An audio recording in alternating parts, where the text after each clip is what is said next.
কিরে, তোর টোর কেমন গেল? কটা মেয়ের থাপ্পড় গালে জমালি এবার, নাকি বোনাসের সাথে জুতো ফ্রি পাইছাস? আবির অ্যাটিটিউড দেখিয়ে বলল, থাপ্পড় আর আমি? হাহ, আরে মাইয়ারা তো পারলে টমেটো সস লাগিয়ে খেয়ে ফেলে আমাকে। আমাকে টেনে টুনে ভাগ করে নিতে চায়। কত কষ্ট করেছে নিজেকে বাঁচিয়ে এনেছে তা আমি জানি। It's very tough bro. আর হ্যান্ডসাম যে কেন হতে গেলাম, হ্যান্ডসাম হয়ে বাপ করে ফেলেছে। হাসলো বিহান। জমিলা তখন বিহানের উদ্দেশ্যে বলল, বিহান বাবা, বৌমনি বাড়িতে কথা বলতে চাচ্ছে। আচ্ছা, আমি ফোন দিয়ে দিচ্ছি। বিহান নূরের বাড়ির নাম্বারে ফোন দিয়ে জমিলার হাতে দিয়ে দিল। জমিলা তা নিয়ে নূরের হাতে দিলে সে কথা বলতে লাগলো। আদিত্যর ভেতরে ভেতরে ভীষণ রাগ হচ্ছে। আশেপাশের ভাব দেখে মনে হচ্ছে সে বুঝি বাইরের কেউ। অযথাই মেজাজটা কেমন চিরবিরিয়ে হয়ে উঠল তার। এরই মাঝে বিয়ান খাওয়া শেষ করে নূরের সামনে গিয়ে হাসি মুখে বলল, কথা শেষ হয়েছে ভাবি, ফোনটা দিন তাহলে। নূর হাসি মুখে বলল, হ্যাঁ হয়ে গেছে, এই নিন। বিয়ান ফোন হাতে নিতেই নূর হঠাৎ খুশি মনে বলে উঠল। আপনি অনেক ভালো বর। মুহূর্তে যেন উপস্থিত সবাই স্থির হয়ে গেল। আদিত্যের মুখের কাছে আনা খাবারের চামচ থেমে গেল সহসায়। মুখটা কঠিনতর ধারণ করলো হঠাৎই। আবি শুধু ভ্যাবলার মতো তাকিয়ে রইল। বিহানও ভীষণ অপ্রস্তুত হয়ে পড়ল নূরের এমন সম্বোধনে। অপ্রস্তুত হেসে বলল, ভাবি কি বলছেন এসব? আমি বর? নূর নিজের মতো বলল, হ্যাঁ আপনিই তো আমার বর। সেদিন বিয়ে বিয়ে খেলা হলো আমাদের, আপনি আমাকে নিয়ে এলেন কেন এখানে? বিহান বুঝতে পারলো নূরের কোনো ভুল ধারণা হয়েছে, তাই সে বলল, না না ভাবি, আপনি ভুল বুঝছেন। আমি আপনার বোন না, আমি তো আপনার ভাইয়ের মতো। নূর ঠোঁট উল্টে বলল, তাহলে আমার বর কে? আদিত্য চোখ মুখ এতক্ষণে ভয়ঙ্কর কঠিন আকার ধারণ করেছে। চোয়াল ফুলে শক্ত হয়ে গেছে। এই পর্যায়ে সে ঠাস করে উঠে দাঁড়িয়ে সামনের খাবারের প্লেটে ছুঁড়ে ফেলে দিল জমিনে। অগ্নি মুখ করে প্রবাল বেগে তেড়ে গেল নূরের দিকে।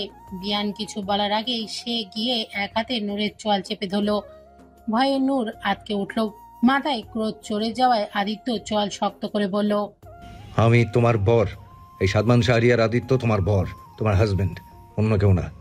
মাথায় ঢুকিয়ে নাও ভালো করে। আমি তোমার বর আর তুমি আমার বউ, শুধু আমার।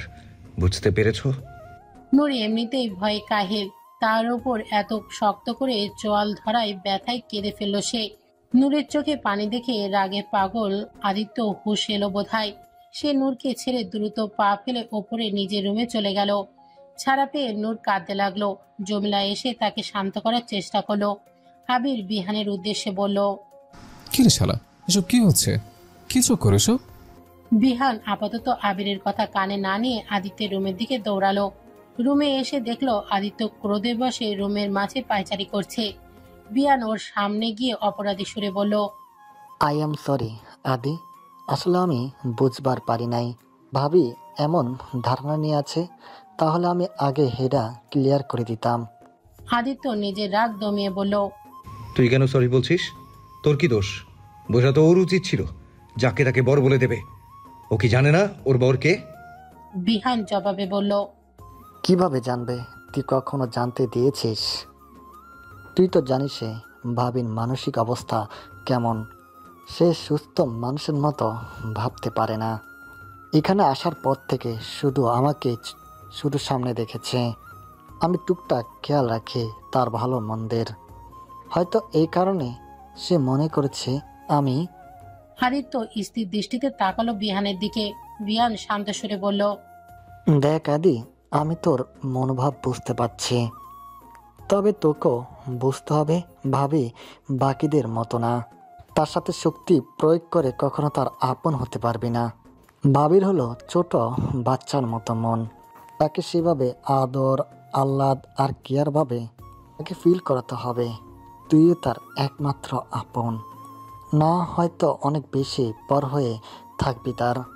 আমার কথাটা ভেবে দেখিস। আমি চাই না আপন মানুষ থাকতেও তুই একা হয়ে যাস সারা জীবন। বলে বেরিয়ে গেল বিহান। আদিত্য ভাবতেই লাগলো বিহানের কথাগুলো। সে কি সত্যি ভুল করেছে? অফিস থেকে আজ একটু সকাল সকালে ফিরেছে আদিত্য। তার পেছনে 4 জন লোক হাত ভর্তি খেলনা নিয়ে আদিত্যর পেছনে পেছনে হেঁটে আসছে। খেলনার ভিড়ে মানুষগুলোর চোখে দেখা কঠিন। এইগুলো সব আসার সময় আদিত্য নিয়ে এসেছে নূরের জন্য। নূরের সাথে মিত্রতা করার প্রথম প্রচেষ্টা তার। কালই পুনরায় ছিঁড়া পুতুল দেখে মনের হয়েছিল নতুন খেলনা পেলে খুশি হবে হয়তো, তাই পুরো খেলনার দোকানই যেন নিয়ে এসেছে সে। পেছন থেকে বিহান মিটিমিটি হাসছে তার বন্ধুর কাণ্ড দেখে। খেলনা সহ মানুষগুলো নিয়ে ভেতরে ঢুকলো আদিত্য। তবে ভেতরের পরিবেশ কেমন যেন অন্যরকম মনে হলো তার। সার্ভেন্টগুলো আর জমিলা এদিক ওদিক কেমন খোঁজাখুঁজি করছে, সবার মুখে চিন্তার ছাপ। আদিত্য ভ্রু কুঁচকে বলল, কি চলছে এখানে? আদিত্যের কথায় যেন সবাই ভয়ে চুপসে গেল কেমন, কেউ কোনো উত্তর দিতে পারছে না। আদিত্য রাগ বাড়ল, সে আরেকটু রাগী স্বরে বলল, can someone tell me what's going on here? Jamila ভীত গলায়, আসলে ছোট সাহেব, বৌমণিকে কোথাও পাওয়া যাচ্ছে না। ঘণ্টাখানিক আগে তাকে সোফায় টিভি দেখতে বসিয়ে দিয়ে আমি রান্নাঘরে কাজ করছিলাম। কাজ শেষ করে এসে দেখি আর নেই। তখন তাকে খুঁজছি, কিন্তু কোথাও পাচ্ছি না। কথাগুলো সাধারণভাবে বলল আদিত্যের কানে যেন তা সাধারণভাবে প্রবেশ করলো না। কেমন উত্তপ্ত জলীয় বাষ্পের ন্যায় মস্তিষ্কের নিউরনে ছড়িয়ে পড়ল যেন। হঠাৎই যেন ক্রিয়াশীল স্নায়ুতন্ত্র অক্রিয় হয়ে পড়ল ভীষণভাবে। এলোমেলো মস্তিষ্কে শুধু একটাই কথা বারবার প্রতিধ্বনিত হচ্ছে, নূরকে পাওয়া যাচ্ছে না। আদিত্য নিজেও জানে না কি যেন ঘটেছে ওর সাথে। এই অতি সামান্য কথাটা তার উপর প্রভাব ফেলেছে অসামান্য হারে। কেমন স্থির হয়ে দাঁড়িয়ে রয়েছে সে। এসির মাঝেও কপালে ঘাম জমে যাচ্ছে তার। এরই মাঝে বিহান তার উদ্দেশ্যে বলে উঠল, পাউন যাইতাছে না? কি কছ তোরা? এখানে মজা চলতেছে, পাউন যাইতাছে না মানে কি? এতগুলা মানুষের থাইকা একটা মানুষ গায়েব হইয়া গেল গা। আশেপাশে কোথায় হইব, যাইব কই? ভালো কইরা খুঁজা দেখ। একজন সার্ভেন্টের জবাবে বলল, খুঁজছি তো, কোথাও নেই। মোর জ্বালা, তাহলে তোরা আসস কিসের লাইগা? তোরা থাকতে ভাবি কেমতে হারালো? তোরা কি চোখ খুইলা ব্যাংকের আইকাইছস? আসলে ম্যাডাম কখন যে উঠে গেছে কেউ দেখেনি। গার্ডকে জিজ্ঞেস করলাম, তারা বলল ম্যাডামকে নাকি গেটের বাইরে যেতে দেখেনি। তাহলে ভিতরেই কোথাও আছে। আচ্ছা, এখন পেঁচাল বাদ দিয়া যা, আবার সবাই খোঁজ ভালো কইরা চারিদিকে, পাইয়া জামুনি। বিহানের কথায় সবাই চারিদিকে আবারও ছড়িয়ে পড়ে খোঁজা শুরু করলো। বিহান খেয়াল করলো আদিত্য এখনো স্থির হয়ে দাঁড়িয়ে আছে। বিহান আদিত্যের কাঁধে হালকা ঠেলা দিয়ে বলল, কিরে এমতায় দাঁড়ায় আসস কেলা? বাবেরে খোঁজা লাগবো না? চল আমরাও খুঁজি গিয়া। বলেই বিহান খোঁজ অভিযানে নেমে পড়ল। আদিত্য বিভ্রান্তের মতো শুধু এদিক ওদিক তাকাতে লাগলো। হঠাৎ যেন গলা বুক শুকিয়ে মরুভূমি হয়ে আসছে তার। হার্টবিট অস্বাভাবিক হচ্ছে। আদিত্য এগিয়ে গিয়ে টেবিলের ওপর থেকে পানির জগ নিয়ে ঢকঢক করে খেয়ে নিল। না, তবুও যেন শান্তি হচ্ছে না। কোথাও যেন কিছু আটকে আসছে তার। এমন অশান্তি কেন হচ্ছে তার? দম কেন বন্ধ হয়ে আসছে? বুকটা জ্বলছে কেন? নূর হারিয়ে গেছে বলে? নূর, হ্যাঁ নূর। নূরকে পাওয়া যাচ্ছে না। খুঁজতে হবে নূরকে, এক্ষুনি খুঁজতে হবে। আদিত্য কেমন বিভ্রান্তের মতো ছুটল এদিক থেকে ওই দিক। সবাই মিলে খোঁজাখুঁজি করেও কোনো হদিশ পাওয়া যাচ্ছে না নূরের। এদিকে গার্ডরা বলছে নূরকে গেটের বাইরে যেতে দেখেনি তারা। সিসিটিভি ফুটেজও কোথাও দেখা যাচ্ছে না তাকে। দুপুরের দিকে বাসার বাইরে যেতে দেখা গেছে, কিন্তু তারপর আর কোনো ক্যামেরায় দেখা যাচ্ছে না তাকে। তাহলে মেয়েটা কোথায় গায়েব হয়ে গেল কেউ বুঝতে পারছে না। যেন জলজ্যান্ত মেয়েটা ভূতের মতো অদৃশ্য হয়ে গেল। এদিকে আদিত্যেরও আসার প্রায় 2 ঘন্টার মতো হয়ে গেছে। সন্ধ্যা হতে চলেছে প্রায়। এখনো পর্যন্ত নূরের কোনো খোঁজ নেই। আদিত্য সব এলোমেলো লাগছে। দম বন্ধকর অনুভূতিতে দমে যাচ্ছে সে। এই প্রথম যেন তার মনে ভয়ের সৃষ্টি হচ্ছে। কোনো কিছু হারিয়ে ফেলার ভয়ে খুব করে আহত করছে তাকে। এতটা বিভৎসতা আগে কখনো অনুভব করেনি সে।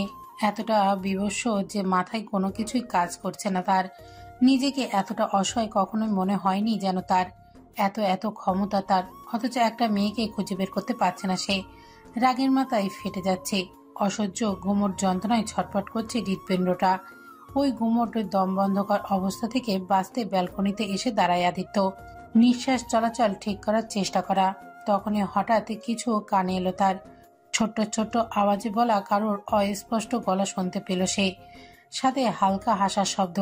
আদিত্য ছট করে উকি দিল। নূরের জামার অংশ দেখতে পেল সে। এক মুহূর্ত নষ্ট না করে তড়িৎ গতিতে নিচে দৌড়ে গেল সে। দৌড়ে বাসার পেছন সাইডে এলো আদিত্য। দেখতে পেল কাঙ্ক্ষিত ব্যক্তিটাকে। বাসার পেছন সাইডে পিলারের কোনায় বসে আছে নূর রানী। বিড়ালের ছোট্ট ছোট্ট বাচ্চাগুলোর সাথে বসে আছে সে। তাদের হালকা করে ছুঁয়েই খুশিতে আত্মহারা হয়ে যাচ্ছে যেন। এত কোনায় থাকাতে সিসিটিভিতে দেখা যাচ্ছিল না তাকে। রাগে এদিকে আদিত্যর মুখমণ্ডল শক্ত হয়ে যাচ্ছে। সবাইকে চিন্তায় ফেলে দিয়ে মহারানী কি সুন্দর এখানে বিড়াল ছানা নিয়ে খেলছে। মন তো চাচ্ছে এক্ষুনি উঠিয়ে একটা আছাড় মারি। আদিত্য চোয়াল শক্ত করে তেড়ে গেল নূরের সামনে। সামনে এসে নূরের এক হাত ধরে ঝটকা টান মেরে দাঁড় করালো তাকে। বেচারা নূরের হাসির মুখটা মুহূর্তে ভয়ার্ত আতঙ্কে পরিণত হয়ে গেল। কাঁপতে লাগলো ভয়ে সে। আদিত্য রাগীভাবে তার কাছে এলেও হঠাৎ সে উল্টো প্রতিক্রিয়া দেখালো। সে হুট করে নূরকে টান দিয়ে তার বুকের মাঝে গেঁথে নিল। দুই হাতের বাঁধনে মিশিয়ে নিল তাকে বক্ষ মাঝে। এতক্ষণে যেন তার নিঃশ্বাস সঠিক গতি খুঁজে পেল। হৃদয় খুঁজে পেল তার প্রশান্তি। এই 2টা ঘন্টা দম বন্ধকর যন্ত্রণাদায়ক অসহনীয় অনুভূতিতে আদিত্যকে হারে হারে বুঝিয়ে দিয়েছে এই মেয়েটা তার জন্য কি। এই মেয়েটা যে এখন তার জীবন হয়ে গেছে তা বুঝতে পেরে গেছে সে। বুঝে গেছে নূর ছাড়া সে নিঃস্ব, শূন্য। নূরকে ছাড়া তার চলবে না। না তার নিঃশ্বাস, না তার হৃৎপিণ্ড, কোনো কিছুই চলবে না, কিছুতেই না। তার সবটা জুড়ে দখল করে নিয়েছে নূর নামক প্রাণ ভোমরাটা। ভালোবেসে ফেলেছে সে তার নূরকে, অনেক বেশি ভালোবেসে ফেলেছে। যে ভালোবাসার কোনো সীমা নেই, নেই কোনো আয়ত্ত। নিজের অনুভূতি বুঝতে পেরে আদিত্যের ঠোঁটে এক অদ্ভুত হাসি রেখা ফুটল। এদিকে নূরে ভয়ে আত্মা উড়ে মহাকাশে চলে যাবার জোগাড়। আজকে রাক্ষসটা তাকে সত্যি সত্যি খেয়ে ফেলবে, তার জন্যই এইভাবে চেপে ধরেছে সে। নূর নিজেকে ছাড়ানোর চেষ্টা করছে। একসময় আদিত্য নিজের হাতের বাঁধন আগলা করল, তবে পুরোপুরি ছেড়ে দিল না। 2 হাতে নূরের মুখটা ধরে তার কপালে কপাল ঠেকালো। নূরের ভীতু মুখটাতে চেয়ে হাসছে আদিত্য। এই হাসি তার নতুন অনুভূতির আগমনের খুশির বহিঃপ্রকাশ। নূরের নাকে নাক ঘষে হাসছে আদিত্য। বেচারা নূর কি আর বুঝলো আদিত্যের এই হাসির কারণ। সে তো অন্য কিছু ভাবছে রাক্ষসটা তাকে খাওয়ার খুশিতে এভাবে হাসছে। সে আরো ভয়ে নিজেকে আদিত্যের হাতের বাঁধন থেকে ছাড়ানোর চেষ্টা করলো, কিন্তু ছাড়লো না আদিত্য। বরং উল্টে পাজকোলা তুলে নিল নূরকে। অবুঝ নূর ভয়ে এবার কেঁদেই দিল। হাত পা ছড়তে ছড়তে বলল, ছেড়ে দিন, আমার এমন করবেন না। দেখুন, আমি আমি একদমই মজা না। আমার মাংস একেবারে তিতা। আমি খালি করল্লা খাই তো, তাই আমার মাংস, হাড় সব বিষের মতো তিতা। আপনার পেটে তিতা নষ্ট হয়ে যাবে পরে। আপনি বরং আমায় ছেড়ে দিন। তার বদলে আপনি আমাদের গ্রামের জমিলে খেয়ে ফেলেন। অনেক মোটা মাংস, অনেক বেশি পাবেন। পচা লোকটা আমরা আম পাড়তে গেলেই শুধু মারে। আপনি বরং তাকে খেয়ে ফেলুন। হ্যাঁ, ছেড়ে দিন আমায়। আদিত্য থেমে গেল, ভুরু কুঁচকে তাকালো নূরের মুখ পানে। তারপর হঠাৎ হো হো করে হেসে উঠল। জীবনে এই প্রথম বোধহয় এভাবে উচ্চস্বরে মন খুলে হাসলো আদিত্য। তারপর নিজেকে সামনে নিয়ে বলল, চুপ, না হলে সত্যি সত্যি খেয়ে ফেলবো। মুখে আঙ্গুল দাও। নূর ভয়ে ঝট করে ঠোঁটে আঙুল রাখলো। ভুলেও সে কথা বলবে না, মরার ইচ্ছা নেই আর। নূরের এমন ভঙ্গিমা দেখে আবারও হাসি পেল আদিত্যর। মেয়েটা সত্যি কিউটের ডিব্বা। আদিত্যের নিরামিষ অন্ধকার জীবনের আলো ছড়াতে এসেছে যেন, তার জীবনের এঞ্জেল। আদিত্য মাথা ঝুঁকিয়ে নূরের কপালে অদচ্ছ আলো। তারপর তাকে নিয়ে বাসার ভেতরে ঢুকলো। তাদের দেখে বাসার সার্ভেন্টগুলো হাঁ করে তাকিয়ে রইল, যেন পৃথিবীর অষ্টম আশ্চর্য দেখেছে তারা। তবে বিহানের ঠোঁটে হাসি। সে খুশি তার বন্ধুর জন্য, কারণ তার বন্ধু আজ জীবনে আসল খুশির উৎস পেয়ে গেছে। আদিত্য নূরকে নিয়ে সোজা নিজের রুমে গেল। রুমে এসে বিছানায় বসিয়ে দিল তাকে। বসিয়ে দিয়ে একটু সরে যেতেই নূর সুযোগ বুঝে দৌড় মারতে চাইল। তাই দেখে আদিত্য তৎক্ষণাৎ বলে উঠল, দাঁড়াও, কোথায় যাচ্ছ তুমি? নূর ভীতু কাঁদো কাঁদো গলায় বলল, জমিলার কাছে যাব। রাগ হলো আদিত্যর। বলতে ইচ্ছে হলো, জমিলা কি তোমার বর? কিন্তু এই অবুঝ মেয়ে সেসব কি আর বোধগম্য হবে? তাই সে বলে উঠল, এখন থেকে তুমি এখানেই আমার সাথেই থাকবে। এটাই তোমার আসল রুম। বোকা নূর বলে উঠল, তাহলে ওটা কি নকল রুম ছিল? আদিত্য দাঁতে দাঁত চেপে বলল, চুপচাপ বসো এখানে। আসল নকল সবই এখন এটাই তোমার। নূর এবার কাঁদো কাঁদো গলায় বলল, আমি এখানে থাকবো না, আমি জমিলার কাছে যাব। আদিত্য এবার একটু ধমকে সুরে বলল, চুপ, একদম কান্নাকাটি করবে না। এখানেই থাকতে হবে তোমাকে। আমার কথা না শুনলে আমি কি করব জানো তো? নূর বিড়বিড় করে মুখ ভেঙে বলল, কি আর করবেন, খেয়ে ফেলবেন, রাক্ষস যে। বিড়বিড় করে বলল। আদিত্য ঠিকই শুনতে পেল, মনে মনে হাসলো সে। বলল, হ্যাঁ ঠিকই বলেছো, আমি রাক্ষস। আমার কথা না মানলে খেয়ে ফেলবো একদম। যাও, চুপচাপ গিয়ে বিছানায় বসো। আমি তোমার খাবার নিয়ে আসছি, এখন থেকে তোমার কাজও আমি দেখব। অন্য কারো কাছে তুমি যাবে না। নূরের ভয়ে কলিজা জমে গেল। কি বলে লোকটা, এখন আমাকে এই রাক্ষসটার সাথে থাকতে হবে? ভয়ে নূর ঠিকমতো কাঁদতেও পারছে না। আদিত্য নূরের খাবার নিয়ে এসে নূরকে খাইয়ে দিতে চাইলো। নূর প্রথমে না করলেও আদিত্যের ভয়ে শেষে খেতে বাধ্য হলো। নূর খাচ্ছে আর ভাবছে, রাক্ষসটা তাকে খাওয়ার আগে মোটা তাজা করার জন্য তাকে এইভাবে খাওয়াচ্ছে। কিভাবে বাঁচবে সেই রাক্ষসের হাত থেকে? খাওয়া শেষে এবার ঘুমানোর পালা এলো। এবারও তো ভয় আরো বাড়ছে নূরের। সে এই রাক্ষসের সাথে একা কিভাবে থাকবে? ভয়ে জড়সড় হয়ে সোফায় গুটিসুটি মেরে বসে রইল নূর। আদিত্য বলল, রাত হলেও ঘুমাবে না? ওখানে বসে আছো কেন? বিছানায় আসো। নূর ভীতু গলায় বলল, আমি এইখানেই থাকবো, বিছানায় শুই না আমি। গ্রামেও তো আমাকে মাটিতে পাটি পেতে শুতে হতো, তাই বিছানায় ঘুম আসে না আমার। আদিত্য বুঝলো জোর করে কাজ হবে না, নূরের মন জয় করতে হবে তাকে। সে তখনকার আনা খেলনাগুলো দেখালো নূরকে। বড় বড় টেডি বিয়ারগুলো দেখিয়ে বলল, এই দেখো, তোমার জন্য কত সুন্দর সুন্দর পুতুল এনেছি। ওই পচা পুতুল দিয়ে আর খেলতে হবে না, এগুলো দিয়ে খেলবে। নূর তখন বলে উঠল, কেন? আমার পুতুল ফেলে দিব কেন? ও আমার বন্ধু না? আমার পুরনো বন্ধু পুরনো হয়ে গেলে কি কেউ ফেলে দেয় নাকি? ও আমার সাথেই থাকবে।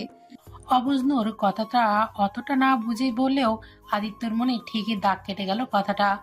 বুঝতে পারলো নূরের ভালোবাসা নিঃস্বার্থ নিষ্পাপ। সামান্য একটা পুতুলকে কতটা ইমোশনাল দিয়েছে। এই জন্যই তো মেয়েটা তাকে এতটা মুগ্ধ করে। এমন নিষ্পাপ নিঃস্বার্থ ভালোবাসা এই স্বার্থপর পৃথিবীতে কেউ দিতে পারে না। আদিত্য যেন লোভ হচ্ছে, নূরের ভালোবাসা পাওয়ার লোভ, নূরের মনে তার জন্য জায়গা পাওয়ার লোভ। তবে আদিত্য জানে তা খুব একটা সহজ হবে না। নিঃস্বার্থ ভালোবাসা পাওয়াই যে এত সহজ না। তবে আদিত্য হার মানবে না। একদিন সে ঠিকই এই মনে নিজের জন্য একটু জায়গা করে নিবেই। অনেকক্ষণ ধরে বসে আছে, কিন্তু নূর বিছানায় আসছে না। আদিত্য কতভাবে তাকে ডাক দেওয়ার চেষ্টা করেছে, কিন্তু আসছে না। আদিত্য নিজের পরিস্থিতিতে নিজেই করুণা হচ্ছে যেন, যেখানে হাজারটা মেয়ে আদিত্যের বিছানায় আসতে লাইন ধরে থাকে। আর আজ আদিত্যকে কিনা নিজের বিয়ে করা বউকে বিছানায় আনতে কত খাটুনি করতে হচ্ছে। ভাবতেই হাসি পায় তার। আদিত্য এবার নূরকে ভয় দেখানোর উদ্দেশ্যে বলল, জানো, সোফার ভেতর কিন্তু ইয়া বড় একটা ইঁদুর লুকিয়ে থাকে। জলদি চলে আসো, না হলে কিন্তু তোমাকে খেয়ে ফেলবে। কিন্তু বেচারা এর প্রয়াসও ব্যর্থ হয়ে গেল। নূর তার ছেলে সুরে বলল, ইঁদুর কি মানুষ খায় নাকি? আমাকে পাগল ভেবেছেন?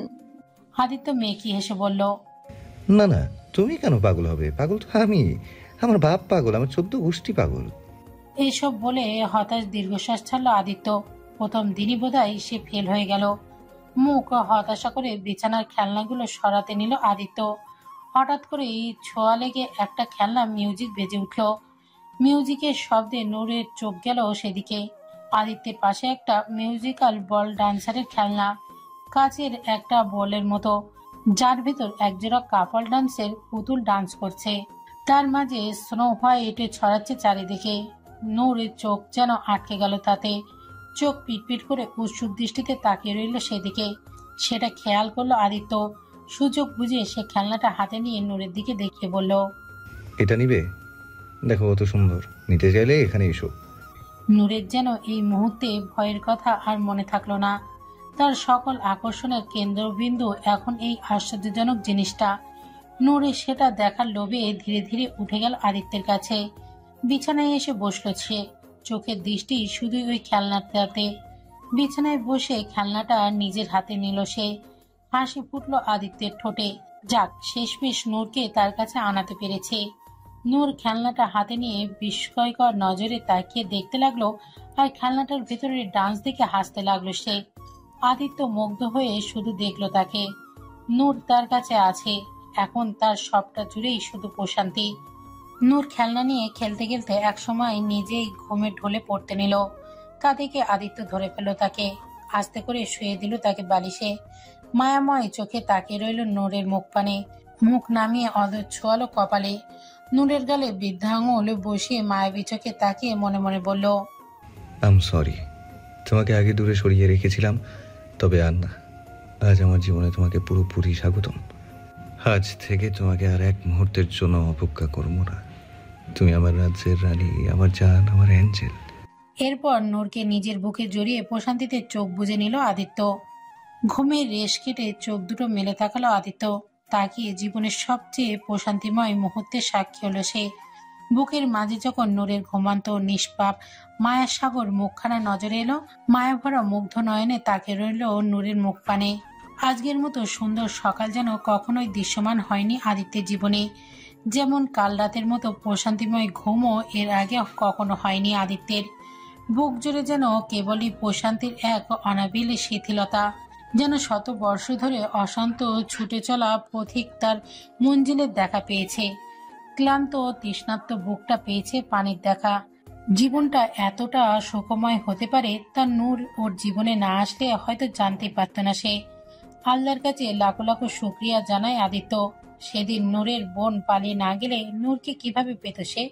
নূরের মুখের ওপর পড়া এলোমেলো চুলগুলো আঙুলের আলতো স্পর্শে ছড়িয়ে কানের পিঠে গুজে দিল আদিত্য।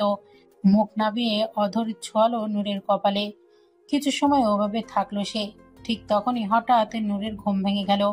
চোখ খুলে আদিত্যকে ওইভাবে দেখে ঘাবড়ে গিয়ে আচমকায় দুই হাতে ঠেলে আদিত্যকে সজোরে ধাক্কা মারল।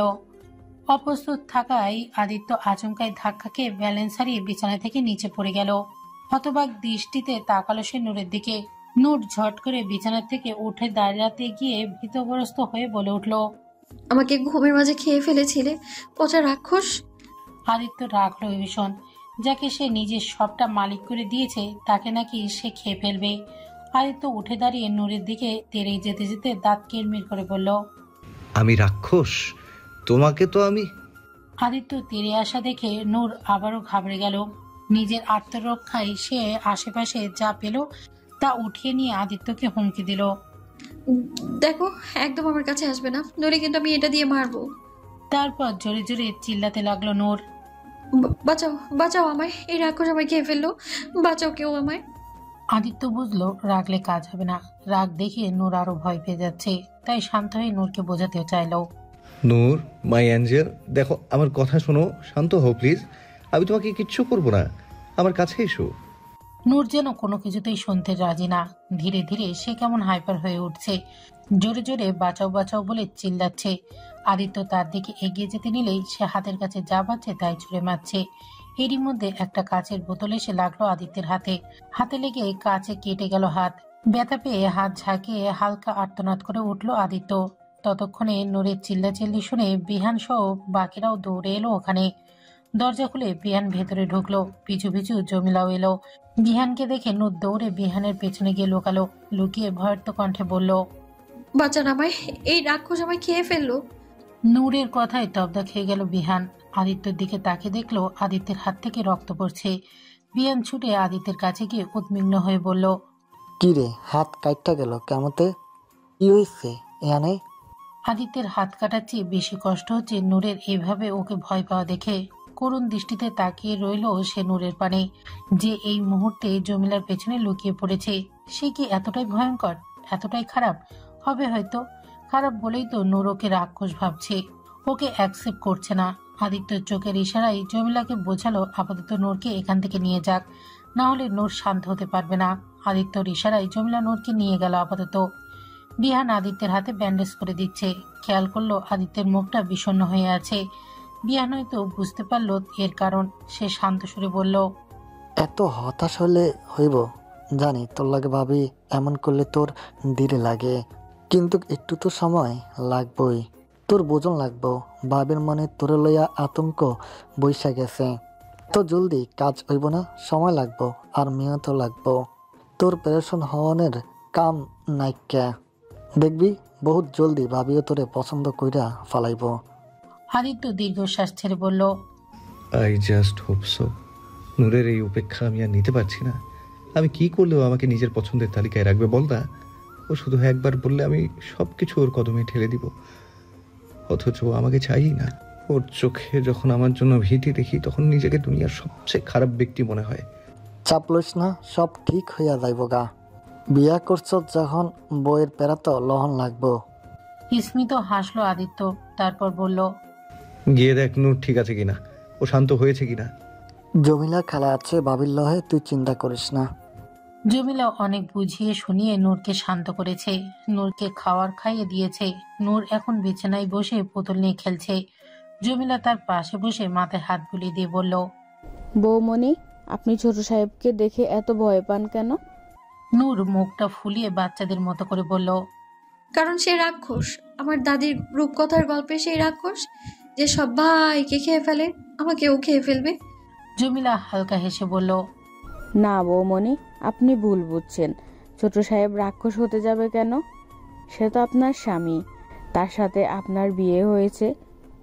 ছোট সাহেব অনেক ভালো মানুষ, সে রূপকথার রাক্ষস না, বরং রূপকথার গল্পের যে রাজকুমার থাকে সে রাজকুমার। সে আধুনিক জামানায় বলতে গেলে সিনেমার হিরো।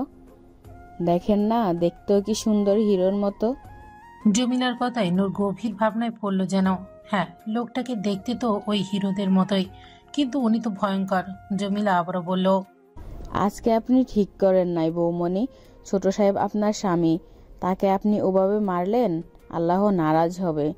স্বামীর সাথে এমন ব্যবহার করতে নেই, পচা মেয়েরা এমন করে। আপনি কি পচা হতে চান? নূর ঠোঁট উল্টে মাথা ডানে বামে নাড়ালো, মানে সে পচা হতে চায় না। জমিলা তখন মুচকি হেসে বলল, তাহলে আর ছোট সাহেবের সাথে অমন করবেন না, কেমন? নূর শঙ্কিত মুখে বলল, কিন্তু আমার যে ভয় করে, উনি কত ভয়ঙ্কর, যদি মেরে ফেলে আমায়। মারবেন না, আপনি শুধু শুধু ভয় পাচ্ছেন। হ্যাঁ, ছোট সাহেব অনেক রাগ, তবে সে তো আপনার স্বামী, আপনাকে কেন মারবে সে? আপনি শুধু একবার মনের ভয় দূর করেন, দেখবেন তাকে আপনার খুব পছন্দ হবে। নূর বেচারি ভীষণ ভাবনায় পড়ে গেল। এই ছটাক সমান মাথায় এত মহা ভাবনা বোঝা টানা দায় হয়ে যাচ্ছে।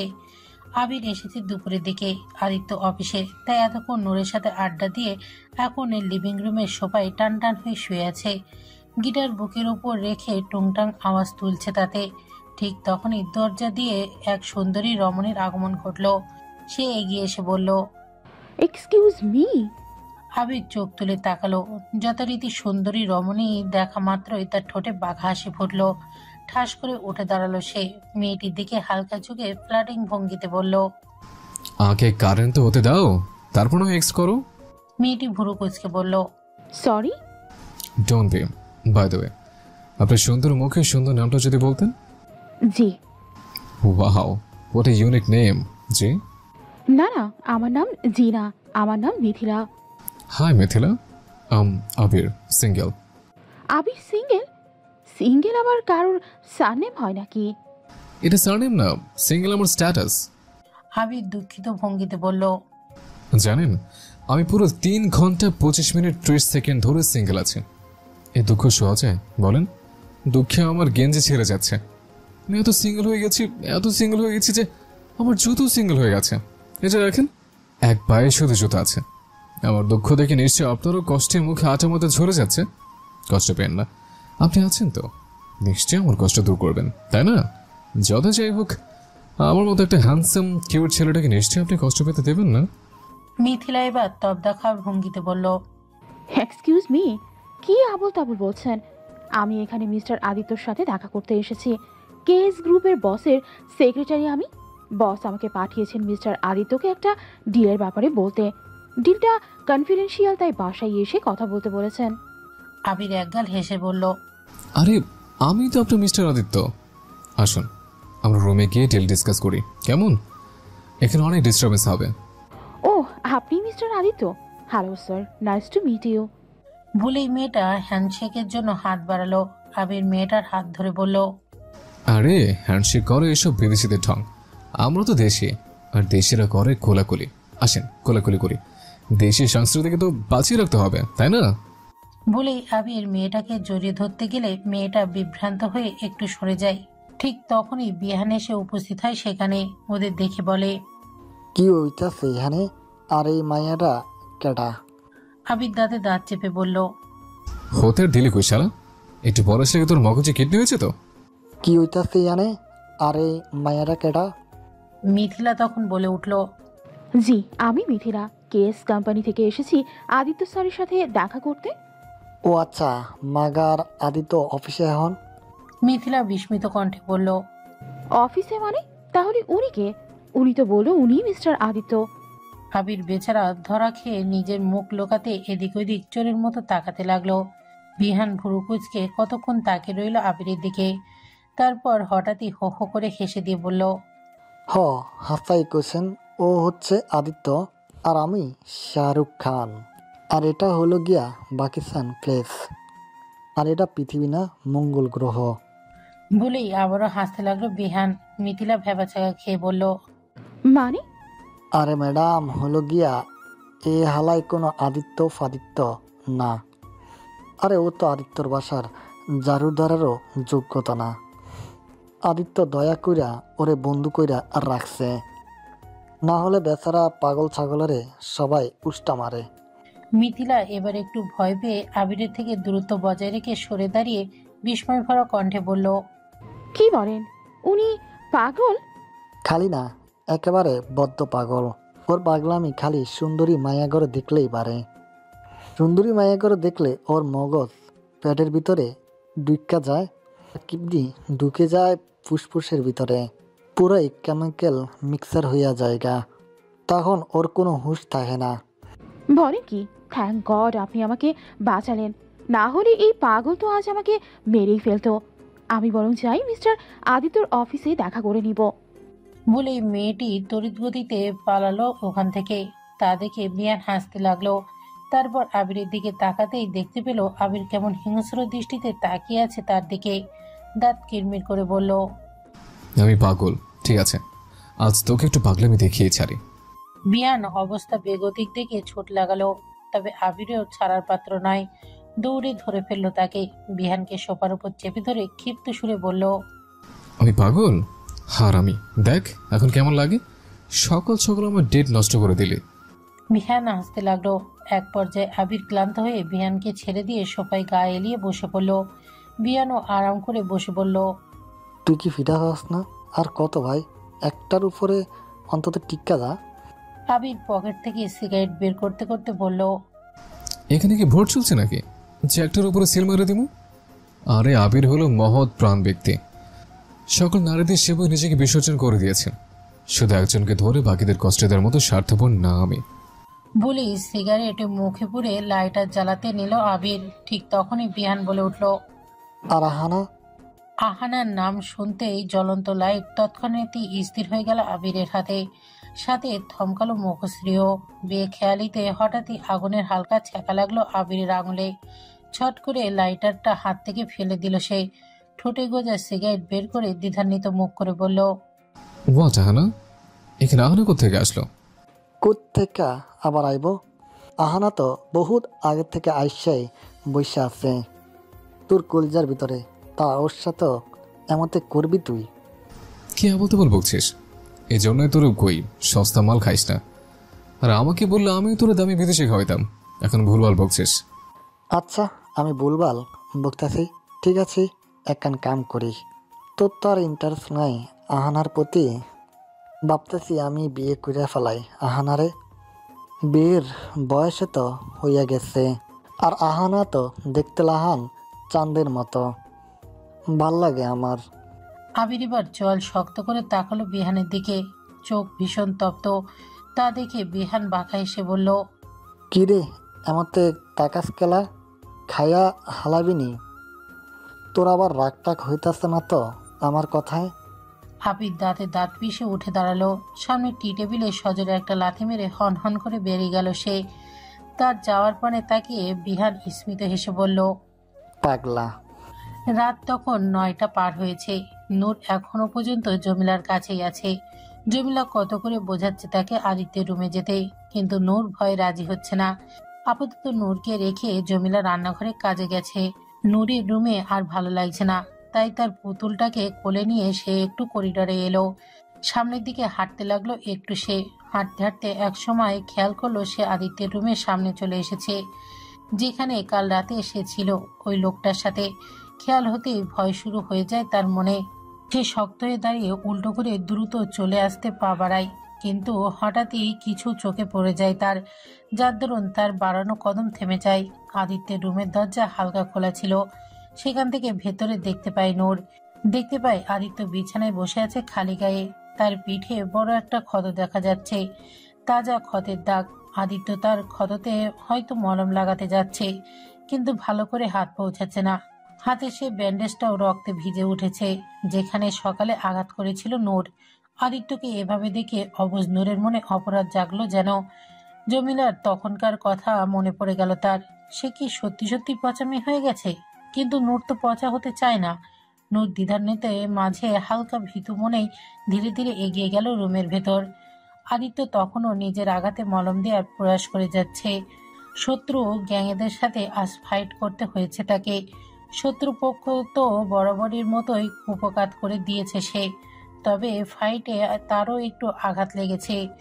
নূরের দেওয়া আঘাতের স্থানে আবারও নতুন করে আঘাত লেগেছে, আর পিঠে একটু লেগেছে। যদিও চাইলে ডক্টর দেখাতে পারত, তবে এই সামান্য কারণে ডাক্তার দেখানো আদিত্যের কাছে সিলি মনে হয়।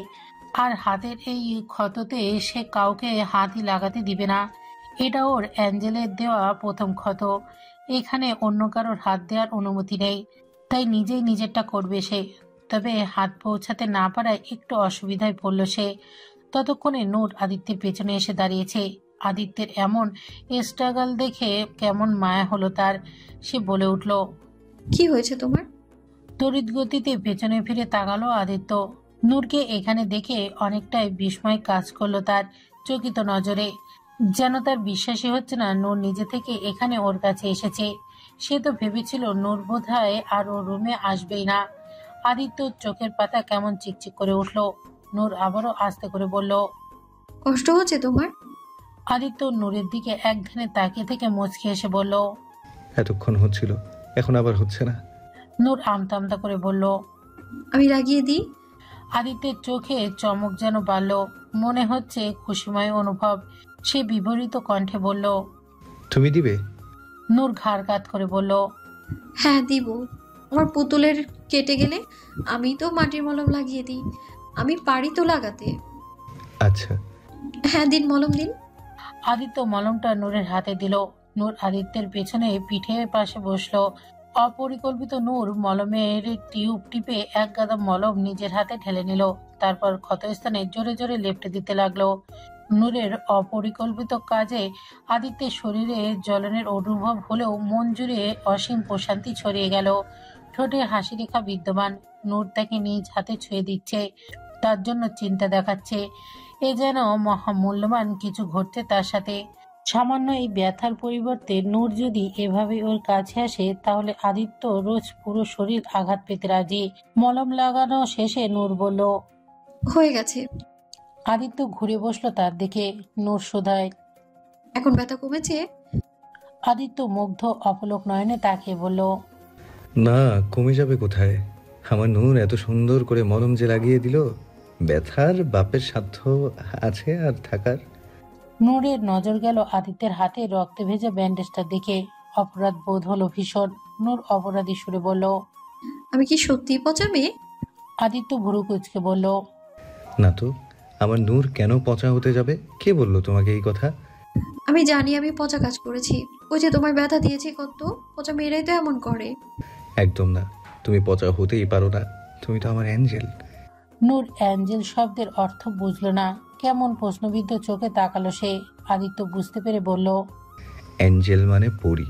তুমি একটা পরী, আর পরীরা কখনো পচা হয়? নূর যেন খুশি হলো তাকে পরি বলায়। নূর আহ্লাদি হেসে বলল, আমি পড়ি? হ্যাঁ, তুমি পরী, আমার পরী, আমার অ্যাঞ্জেল। নূর হি হি করে খুশি মনে হাসলো। তাতে উজ্জ্বল হলো আদিত্যের হৃদকুটি। নূর বলল, তুমি অতটাও খারাপ না হিরো।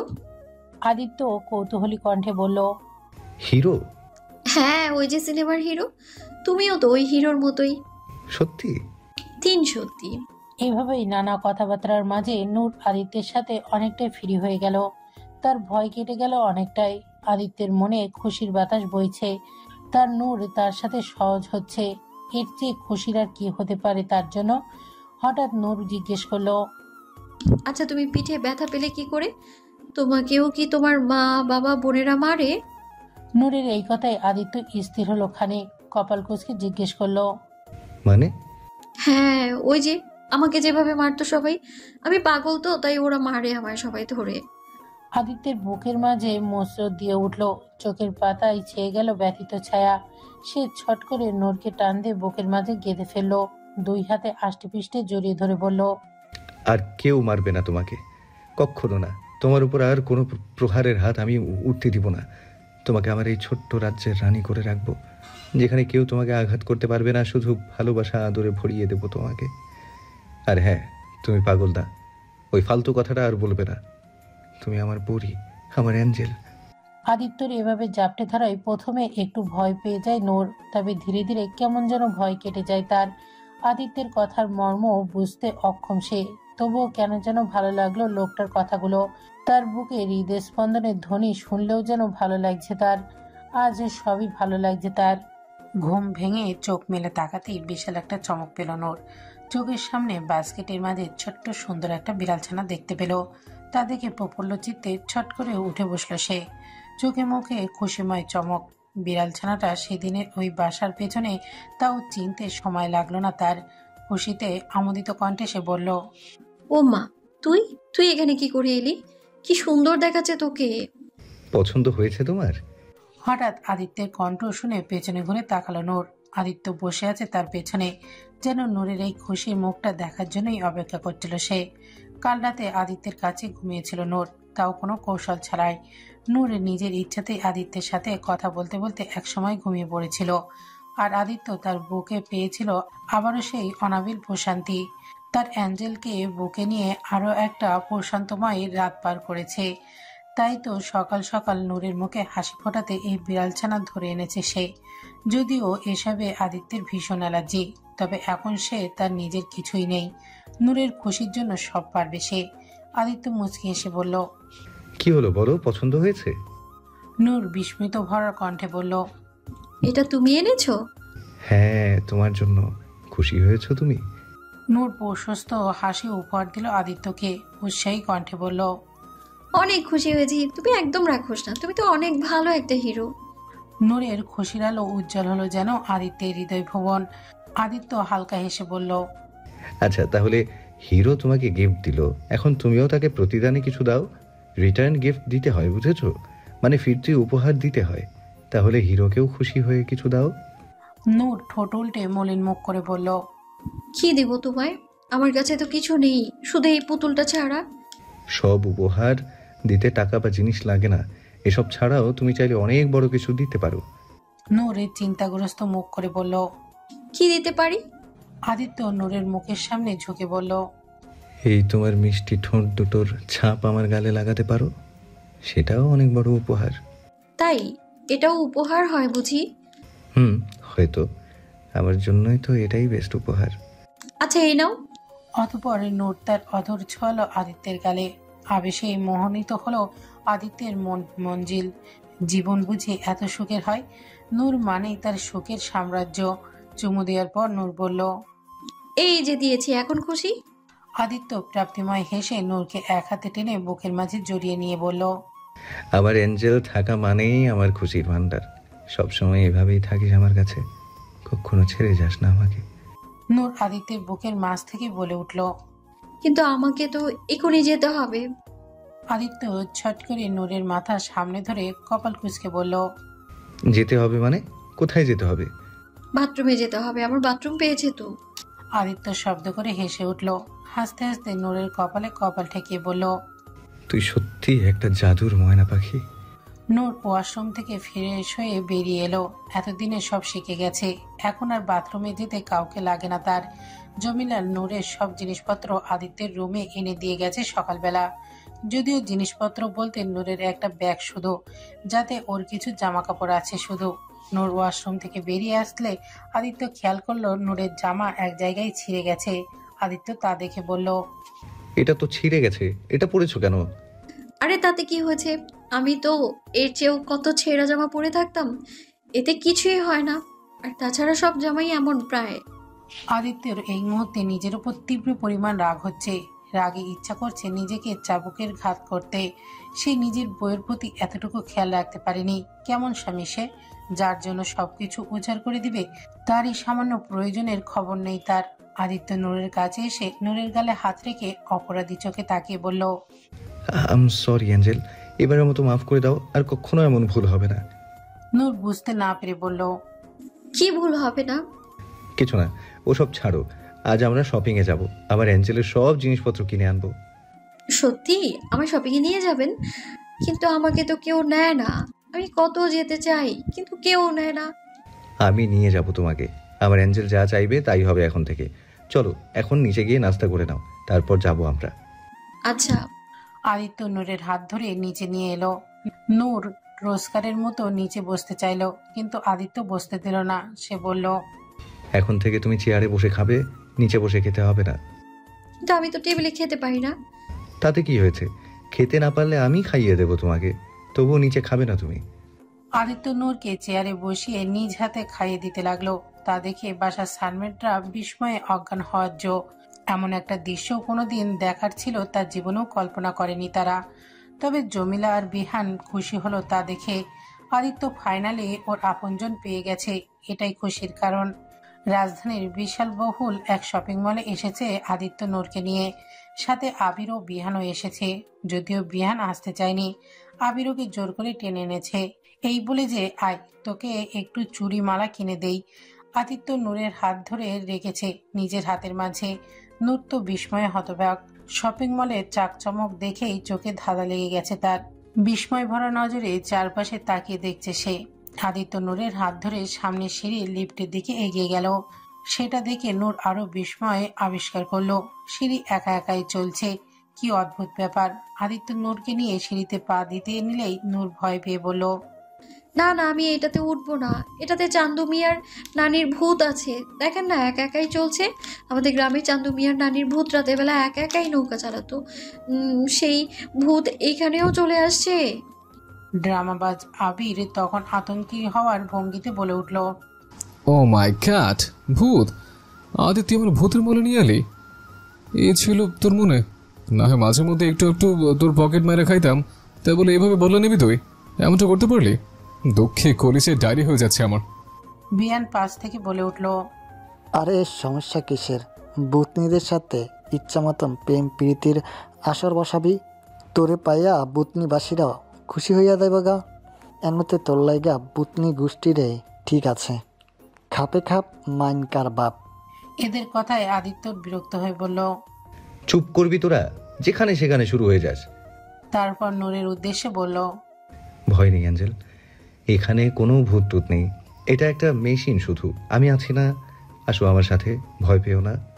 নূর তাও ভয় পাচ্ছে। আদিত্য এক হাতে নূরকে জড়িয়ে ধরে বলল, ভয় নেই, এসো আমার সাথে। নূরকে ধরে সিঁড়িতে পা রাখলো আদিত্য। নূর ভয়ে আদিত্যকে শক্ত করে ধরে আছে। আদিত্য শার্ট খামচে ধরেছে সে। আদিত্য নূরের ভয় কমাতে বলল, দেখো কিচ্ছু হচ্ছে না, এই যে উঠে যাচ্ছি আমরা। নূরের ভয় যেন ধীরে ধীরে কমে এলো। এখন সে এটাতে ভীষণ একটা কৌতূহলী হয়ে উঠল। অবাক হয়ে দেখলো কিভাবে একা একাই উপরে উঠে যাচ্ছে। সিঁড়ির শেষ মাথায় গিয়ে নামতে আদিত্য বলল, দেখেছো, কিছুই হয়নি আমাদের, এটা শুধু একটা মেশিন।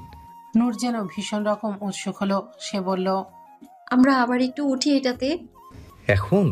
পরে আবার নামার সময় উঠবো তো। আমি এখনই উঠতে চাই, উঠি না। আচ্ছা বাবা, ঠিক আছে চলো। আদিত্য নূরকে নিয়ে আবারও সিঁড়িতে উঠল। এবার আর ভয় পেল না নূর। আদিত্যকেও এবার আর ধরল না সে, বরং উল্টো বিস্ময়কর খুশি হচ্ছে সে। এভাবে একবার নেমে আবারও উঠল ওরা। নূর এবার খুশি মনে হাততালি বাজিয়ে সিঁড়ির ওপর লাফাতে লাগলো। ওপরে উঠে আবারও জেদ ধরল সিঁড়িতে ওঠার।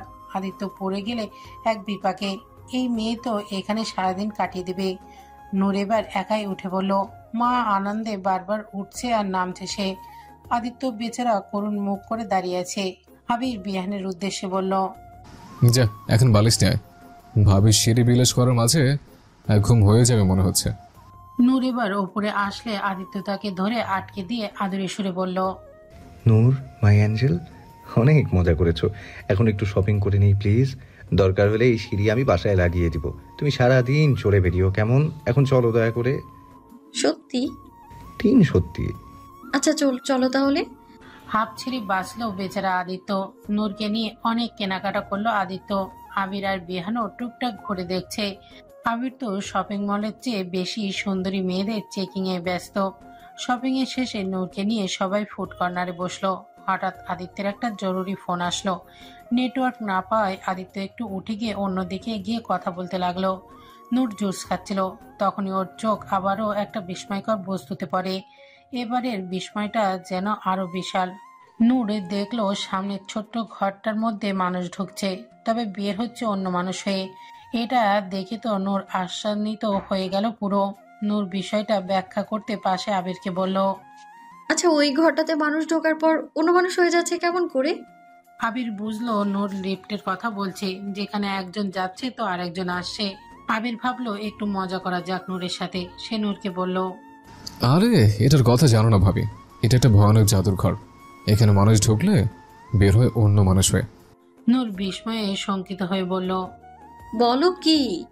হঠাৎ দেখলো আদিত্য ওই লিফটে ঢুকেছে। তাকে লিফটে ঢুকতে দেখে আতঙ্কিত হলো নূর। সে আতঙ্কিত কণ্ঠে বলল, আরে আরে, হিরো ঢুকে গেল তো ওর মধ্যে। হিরো! বলতে বলতে নূর দৌড়ে গেল লিফটের সামনে আদিত্যকে বাঁচাতে। কিন্তু ততক্ষণে লিফটের দরজা বন্ধ হয়ে গেছে। নূর ভীষণ ভয় পেয়ে গেল। আবিরদের উদ্দেশ্যে বলল, এখন হিরোর কি হবে? কি আর হবে, হিরো এখন জিরো হয়ে বের হবে, মানে অন্য কেউ হয়ে বের হবে। দেখো এক্ষুনি বের হবে। পরপরই লিফট খুললে অন্য লোক বেরিয়ে এলো। লোকটা বের হতেই নূর তার হাত ধরে ফেললো। চিন্তাগ্রস্ত কণ্ঠে বলল, হিরো, এটা কি হয়ে গেল? এত কালো হয়ে গেলে কিভাবে তুমি? হিরো থেকে পুরো ডিপ জল হয়ে গেছো। এখন কি হবে? তুমি কিভাবে ঠিক হবে? লোকটা ভ্যাবাচাকা খেয়ে গেল পুরো। হতভম্ব কণ্ঠে বলল, আরে ম্যাডাম, কি বলছেন এসব? আমার আবার কি হয়েছে? আর আমাকে কেন ধরে রাখছেন? ছাড়ুন। আবির নূরের কানে কানে বলল, চেহারা পাল্টানোর সাথে সাথে আচার আচরণও পাল্টেছে ভাবি। দেখো না, আমাদের চিনছেই না। নূর গভীর চিন্তাগ্রস্ত কণ্ঠে বলল, ও তাই?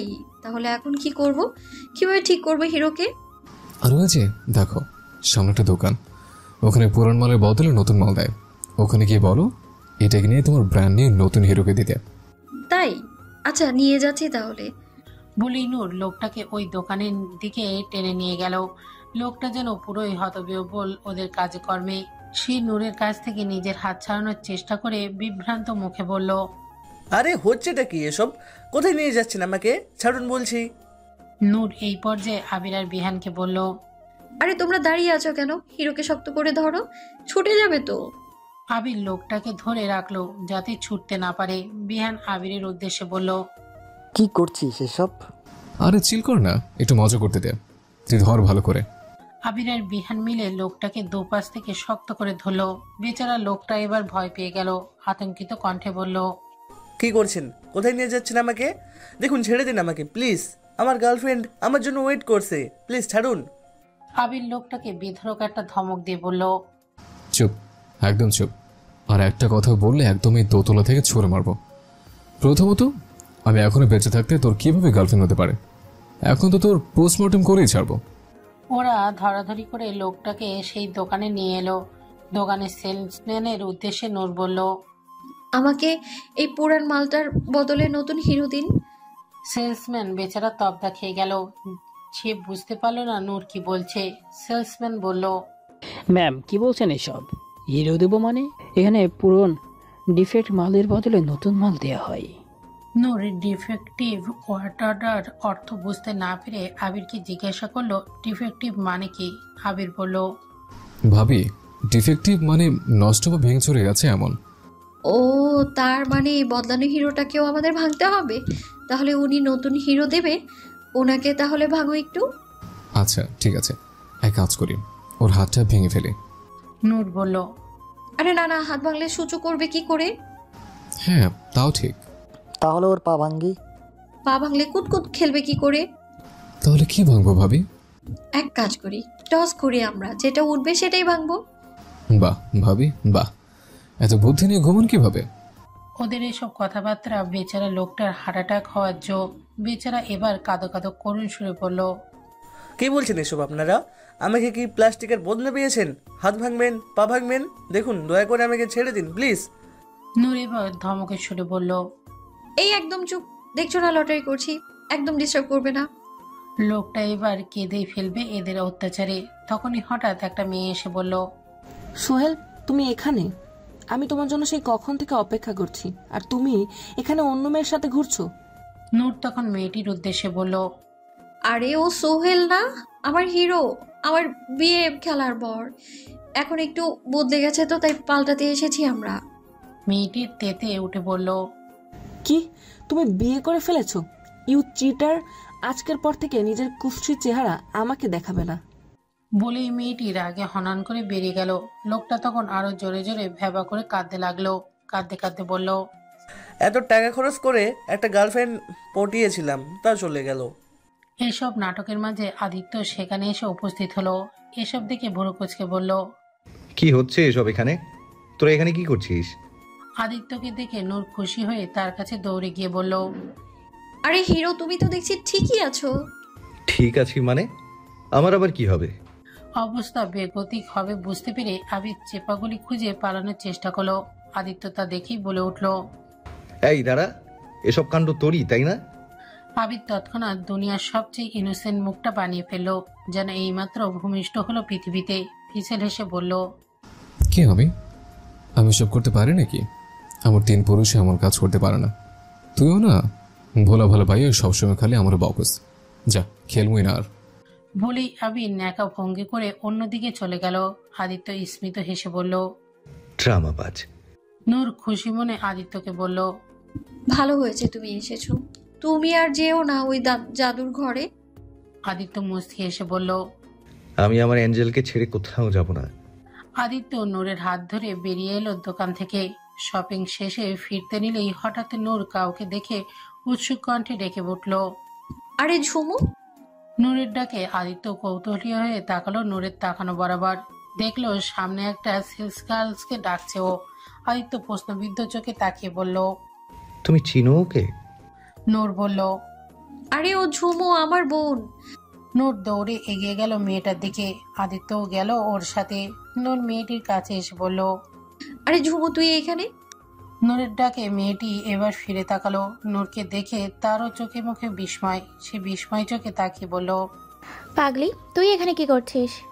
আদিত্যর ভীষণ রাগ হলো নূরকে এইভাবে পাগলি বলে ডাকাই। নূর খুশি মনে বলল, আরে আমি তো এখানে হিরোর সাথে এসেছি। এই যে হিরো, আমার বিয়ে খেলার বর। নূরের কথাই ঝুমুর হতবাক চোখে তাকালো আদিত্যের দিকে। কিছুক্ষণ তাকিয়ে দেখলো যেন কোনো অবিশ্বাস্য কিছু দেখেছে। তারপর বলল, আপনি কি সত্যি পাগলির হাজব্যান্ড? আদিত্যর চোয়াল শক্ত করে বলল, ফার্স্ট অফ অল, ওর একটা নাম আছে, সেই নাম ধরেই রাখবেন। অ্যাকচুয়ালি নামও না, আই থিঙ্ক আপনি ওর ছোট বোন, তাই আপু বলে ডাকবেন। একবার বললাম, বারবার বলবো না। আর হ্যাঁ, আমি নূরের হাজব্যান্ড সাদমান শাহরিয়ার আদিত্য। ঝুমুরের মুখ কেমন কালো ছায়ায় ছেয়ে গেল, কারণ সে বুঝতে পারলো সেদিন এই লোকটার সাথেই তার বিয়ে হওয়ার কথা ছিল, যে এখন ওর বোনের হাজবেন্ড হয়েছে। ঝুমুর কিছুটা কালো মুখ করেই বলল, আম সরি, আসলে সেদিন। ঝুমুরের কথার মাঝে থামিয়ে দিয়ে বলল, that doesn't matter to me. In fact that's the best thing happen in my life.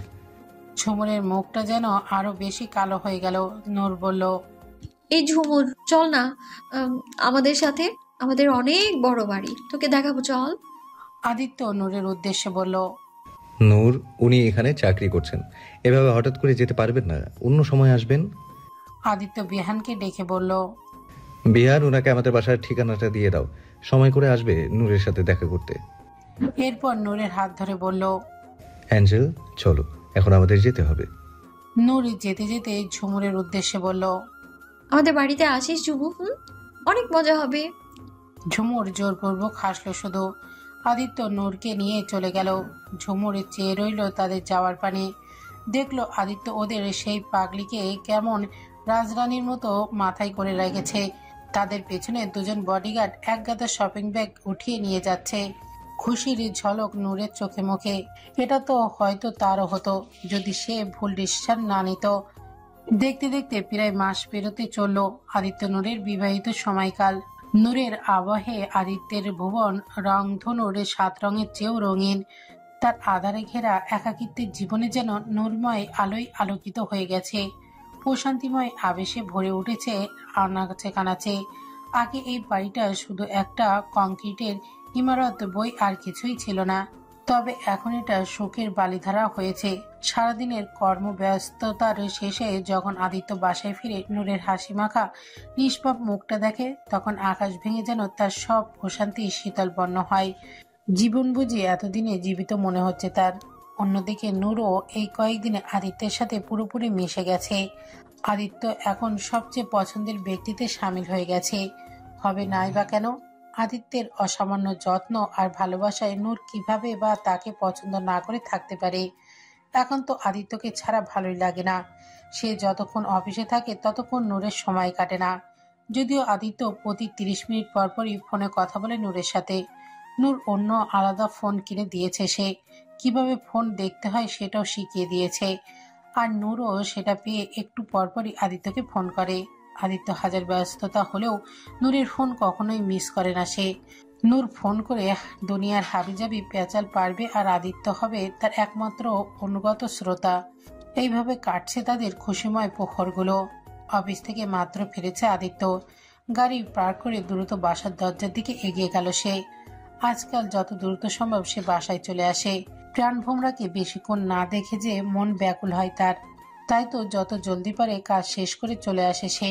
আর আসার সময় রোজ নূরের জন্য কিছু না কিছু গিফট নিয়ে আসে। সেটা পেয়ে নূরের মুখে খুশি ভাসে। সেটাই আদিত্যের সর্বোচ্চ উপার্জন। সাথে বোনাস হিসেবে নূরের কাছ থেকে রিটার্ন গিফটও পেয়ে যায় সে। নূর এখন সেটা নিজে থেকেই দেয়। আজও তাই নূরের জন্য কিছু নিয়ে এসেছে আদিত্য। দরজায় এসে বেল বাজালেই একটু পর জমিলা এসে দরজা খুলে দিল। জমিলাকে দেখে হালকা বিভ্রান্ত চোখে তাকালো আদিত্য, কারণ রোজ এই টাইমে নূর নিজেই দৌড়ে আসে। আদিত্যর গাড়ির হর্ন শুনেই সে দৌড়ে এসে দরজার কাছে, কিন্তু আজ তাকে না দেখে একটু কপাল কুঁচকালো আদিত্য। আর জমিলাকে জিজ্ঞেস করলো, নূর কোথায়? বৌমনি তো রুমে আছে, দুপুরের পর থেকে আর বের হয়নি। একবার গিয়ে দেখলাম শুয়ে আছে, তাই আর ডিস্টার্ব করিনি। আদিত্যের কপালে চিন্তার ভাঁজ পড়ল। হালকা উদ্বিগ্ন স্বরে সে বলল, এখনো শুয়ে আছে? শরীর খারাপ করেনি তো? আচ্ছা, আমি দেখছি। আদিত্য দ্রুত পায়ে নিজের রুমের দিকে এগোলো। তবে রুমে ঢুকে নূরকে কোথাও দেখতে পেল না। ওয়াশরুমেও নেই। ব্যালকনির দিকে যেতে যেতে আদিত্য নূরের নাম ধরে ডাকতে ডাকতে বলতে লাগলো, নূর, মাই অ্যাঞ্জেল, কোথায় আমার পরিটা? দেখো তোমার জন্য কি এনেছি। কিন্তু ব্যালকনিতেও নূরকে না দেখে আদিত্যের উদ্বেগ মাত্রা বাড়ল।